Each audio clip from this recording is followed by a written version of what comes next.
All right, today we're going to get into something, well, it's both fascinating and, honestly, a little unsettling. We're looking at a mathematical framework that doesn't just describe social isolation, it could actually be used to program it. Yeah, so let's dive right in. You know, the sociologist Norbert Elias talked about this invisible wall that can just pop up between people, pushing them apart. It's such a human thing, right? That feeling of social distance. I think we've all been there. But what if that wall wasn't just some vague social pressure? What if you could literally write the rules for fitting in as code? I mean, what if social norms became programmable? That's the huge, kind of scary question we're digging into today. Okay, so how does this even start? Well, before you can make a person a problem for a machine to solve, you have to turn them into data. And that right there, that's the first and maybe the most important step, reduction. And this slide just nails it. Look at that. You take all the complicated, messy, wonderful stuff that makes up a person, their empathy, their unique opinions, their individuality, and you just flatten it. It all gets squashed down into a simple string of ones and zeros. That's it. So the technical term for this is binary encoding. Basically, a person, let's call them individual xi, is turned into what's called a state vector. Think of it like a digital ID card. Every number in that string stands for something about them. A 1 could mean, yeah, they have the right job, or they share the right opinion. A 0, nope, they don't. Okay, so now that a person is just a string of numbers, you can start doing some math on them. You can actually measure how different they are from the accepted norm. And that norm in this system has a name, the global best, or G-best. The algorithm uses something called the Hamming distance to literally count up every single bit where they don't match. And here's the formula that makes it all happen. It's deceptively simple, right? It just calculates the distance between the individual and that global best. But this is where it gets real. The higher that number, the higher the mathematical cost of being different. You're no longer a person with a different opinion. You're noise, an error in the data that needs to be filtered out. So deviance is now just a number, the next step for the system. It needs a way to contain it. And this is where things get really wild. The model we're looking at actually borrows ideas from quantum physics to build a kind of digital prison. It's a method called quantum particle swarm optimization, or QSPSO for short. So how does it work? Well, it uses a concept called a delta potential well. The best way to picture it is like a mathematical trap. Imagine a flat surface with infinitely high walls all around it, but with one single tiny hole in the middle. That hole is the local attractor. And for our person-turned data point, that attractor is the dead center of the social norm. They are algorithmically chained to that one spot. And this is the equation that actually creates that trap.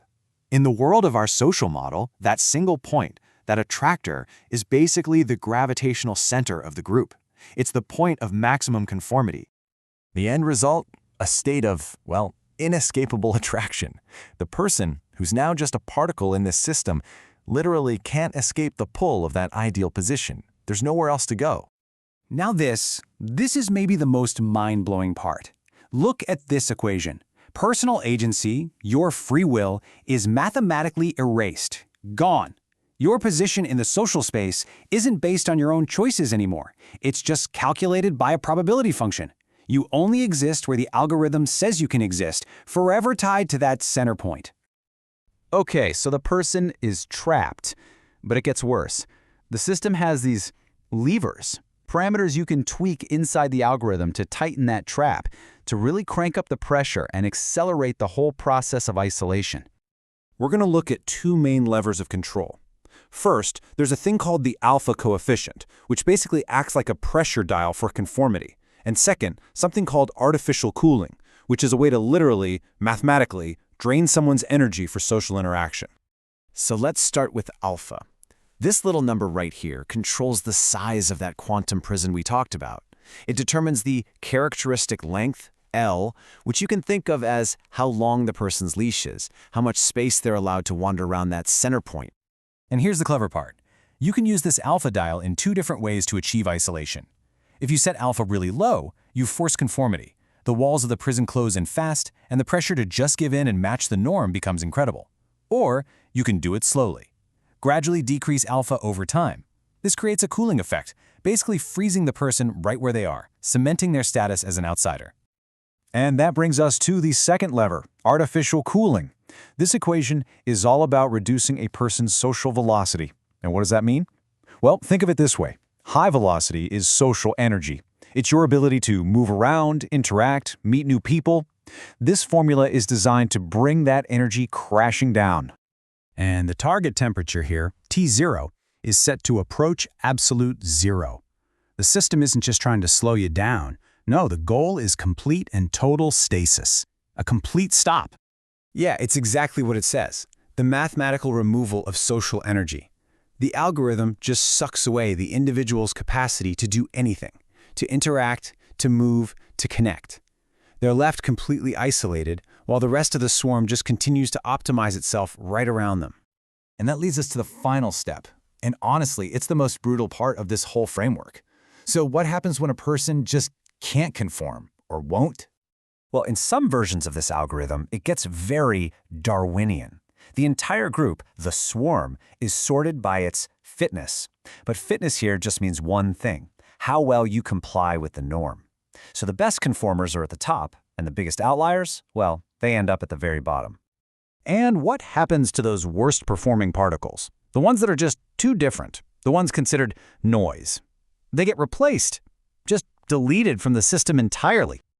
And suddenly, we're a long way from pure math, aren't we? This brings it all back to a really chilling, human place. Because this isn't just about optimizing data.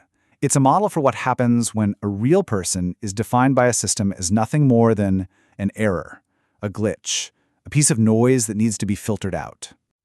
So, it all comes down to this one last question, doesn't it? As more and more of our lives get encoded, turned into data points in systems we can't see and don't control, who's writing the code? And more importantly, whose values are they programming into the algorithm?